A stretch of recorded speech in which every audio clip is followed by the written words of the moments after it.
টানা ৬ দিন ধরে দক্ষিণ ইরানের হরমোজগান প্রদেশের ৫টি গুরুত্বপূর্ণ সেতুসহ বন্দর আব্বাস, কেশম, বুশেহর, সেরিক, কিশদ্বীপ ও ইরানসার এলাকায় বিস্ফোরণ ঘটে।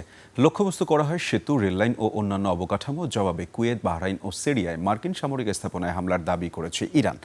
দেশটিতে যুক্তরাষ্ট্রের সর্বশেষ হামলায় অন্তত ৭ জন নিহত ও আহত হয় ৯ জন।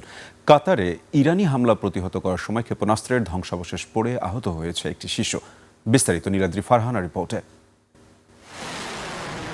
ইরানে নতুন করে বড় ধরনের হামলা চালিয়েছে যুক্তরাষ্ট্র। মার্কিন সেন্ট্রাল কমান্ড সেন্টকম জানিয়েছে, যুদ্ধবিমান, ড্রোন ও যুদ্ধজাহাজ ব্যবহার করে ইরানের উপকূলীয় নজরদারি কেন্দ্র, আকাশ প্রতিরক্ষা ব্যবস্থা ও সামরিক অবকাঠামোতে হামলা চালানো হয়েছে। ইরানের হরমুজগান প্রদেশে অন্তত 5টি গুরুত্বপূর্ণ সেতুতে হামলার খবর জানিয়েছে স্থানীয় কর্তৃপক্ষ। এর মধ্যে বন্দর আব্বাস, খামির ও লার্কে সংযুক্তকারী সেতুগুলোও রয়েছে। বন্দরি খামিরে একটি সেতুতে হামলায় অন্তত 7 জন নিহত এবং 9 জন আহত হয়েছেন বলে জানিয়েছে ইরানি গণমাধ্যম। একই রাতে হামলার শিকার হয়েছে বন্দর আব্বাস, কেশম, বুশেহর, সিরিক, কিশদ্বীপ ও ইরানসাহার বিমানবন্দর। ক্ষতিগ্রস্ত হয় বিদ্যুৎ সরবরাহ ব্যবস্থা, রেল অবকাঠামো এবং একটি সমুদ্র নিয়ন্ত্রণ টাওয়ার।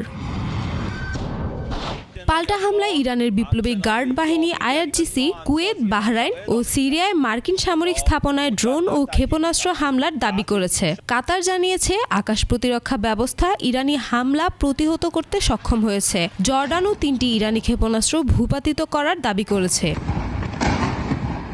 এদিকে মার্কিন প্রেসিডেন্ট ডোনাল্ড ট্রাম্প দাবি করেছেন, ইরানের বিরুদ্ধে এই সংঘাতে যুক্তরাষ্ট্রই এগিয়ে রয়েছে। তবে ইরানের পক্ষ থেকে হুঁশিয়ারি দেওয়া হয়েছে, হরমুজ প্রণালী আর কখনোই যুদ্ধপূর্ব অবস্থায় ফিরবে না।